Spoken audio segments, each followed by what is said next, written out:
quelque chose, il y a un mouvement de foule, sauf que c'est vraiment une grande célébration à laquelle on assiste. Et il y a des gens comme Thaïs Moala qui nous aident à comprendre vraiment ce qui se passe ce matin. Thaïs Moala, qui est porte-parole de la coalition Québec-Palestine. Vous suivez comme nous, M. Moala, l'évolution de la situation. Une foule nombreuse qui s'est rassemblée pour saluer Yasser Arafat de retour à Ramallah. Et il y a aussi les dignitaires qui participent à leur façon à cette cérémonie.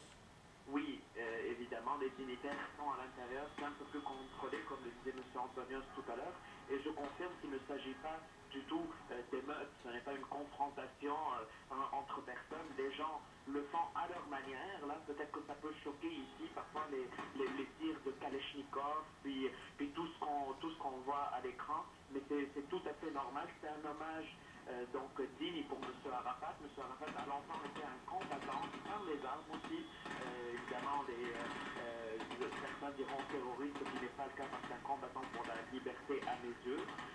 Ça a été donc un combattant, ensuite un diplomate pour arriver à cette paix juste, et c'est normal qu'il y ait ces mouvements-là pour l'accueillir à sa dernière demeure. Évidemment, l'État israélien surveille aussi de très près ce qui se passe. Pensez-vous qu'il y aura des commentaires aujourd'hui de la part d'Israël?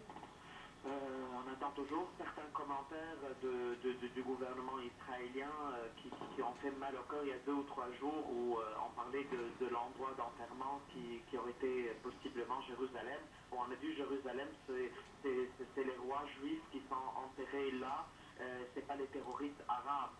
Donc ça a beaucoup choqué évidemment.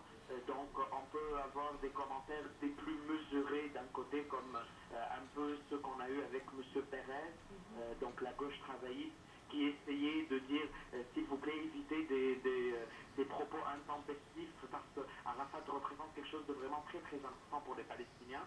Et de l'autre côté la droite gouvernementale israélienne actuelle, donc la droite du Likoud d'extrême droite, qui pour elle de toute façon Arafat est un terroriste et qu'il n'est pas digne de tous ces honneurs-là.